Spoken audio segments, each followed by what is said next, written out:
राष्ट्रीय ओबीसी महासंघ की शुरुआत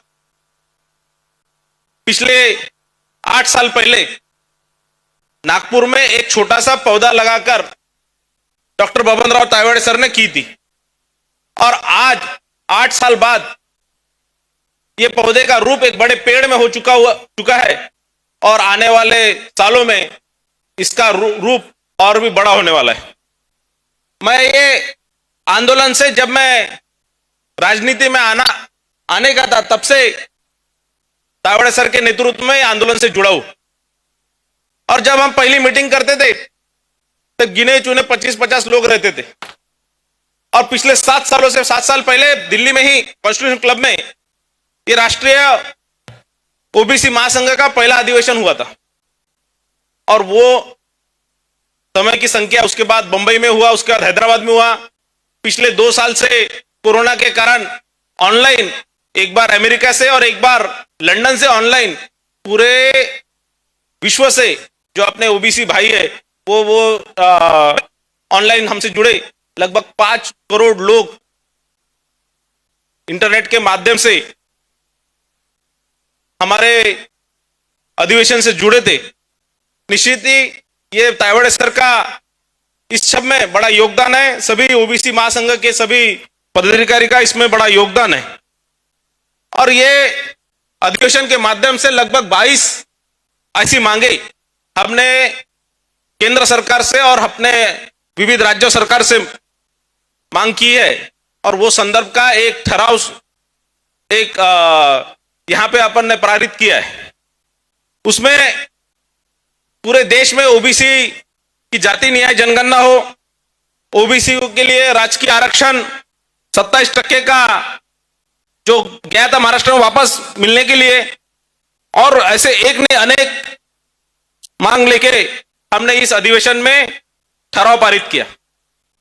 और मेरा एक ही कहना है ये माध्यम से कि हमको जरा अपनी मांगे जरा सरकार से मनवा लेना है और सरकार में अपने ओबीसी के हित के लिए कुछ नीतियां जब बनानी है तो हम सबने अपनी जाति, धर्म, पंथ और राज्यों की सीमाओं से दूर हटके, सबको दूर रख के एक साथ एकत्रित आके संगठित होके अपने मांगों के लिए संघर्ष करना चाहिए। क्योंकि ये लड़ाई हमारी खुद की नहीं है। खुद के लिए नहीं, हमारा जो होना था हो गया, पर अभी अपने आने वाली जो नई पीढ़ी है, अपने बच्चे हैं, उनके लिए ये लड़ाई लड़ना बहुत जरूरी है। निश्चित है अनेक वर्षों से ये संदर्भ की लड़ाई हम लड़ रहे हैं। और ये लड़ाई की जो शुरुआत तायवाड़े सर ने की है, इसमें हमें यश भी भरपूर मिला है। महाराष्ट्र में माननीय देवेंद्र फडणवीस साहब ने बताया कि महाराष्ट्र में 23 GR ये संदर्भ के निकाले गए, जिसमें 21 या 22 GR देवेंद्र फडणवीस जी मुख्यमंत्री रहते हुए निकाले गए। और मैं आपको यह भी बताता कि ये सब GR जो निकाले गए वो तायवाड़े सर के मार्गदर्शन में, और तायवाड़े सर ने जो अभ्यास किया कि समाज को क्या क्या चाहिए, वो सब GR उस तायवाड़े सर के कारण निकाले गए। क्योंकि मैंने ये सब GR के लिए फॉलोअप किया था। और यहां विविध पक्ष के लोग गए, मंच पे विविध पक्ष के आमदार है, माजी आमदार है, खासदार है, मंत्री है। मैं खुद भारतीय जनता पार्टी का एक आमदार हूं, कार्यकर्ता हूं। पर अपनी मांगे मांगने के लिए कोई भी सरकार हो, कोई भी पार्टी हो, कोई भी पार्टी के नेता हो, अब हमको कोई भी रोक नहीं सकता है। और निश्चित ही ये आज अपनी जो मांगे ये अपनी पार्टी के नेताओं के साथ मिलके मोदी जी के तरफ पहुंचाने का मैं प्रयत्न करूंगा। आज फडणवीस साहब यहां पे आए, उनने भी ये गवाही दी यहां पे कि वो हमारी सभी मांगे निश्चित ही मोदी जी से ये बात पे चर्चा करेंगे और इसमें जो हो सकता है वो सब करेंगे।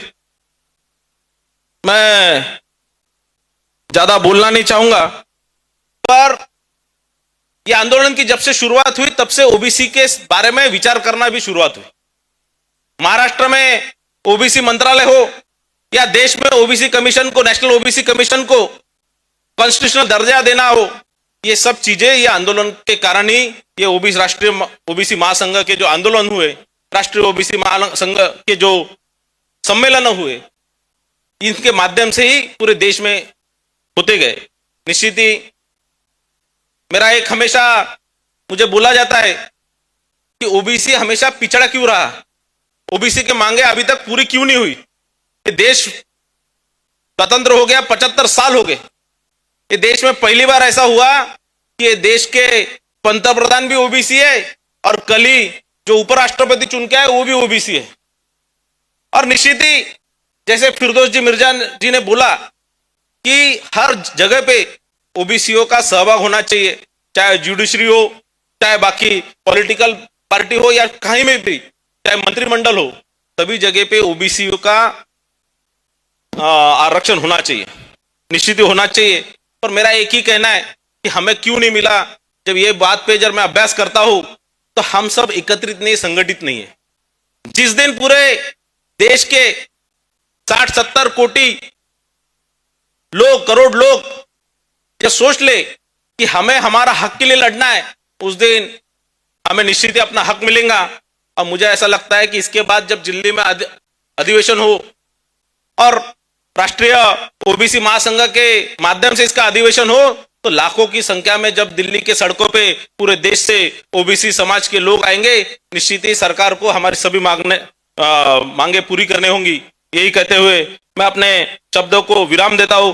मुझे यहाँ पे बुलाया, मेरा सत्कार किया, इसीलिए मैं आयोजकों का और सभी का, आप सभी का तहे दिल से शुक्रिया अदा करता हूं। धन्यवाद। जय हिंद, जय महाराष्ट्र, जय ओबीसी।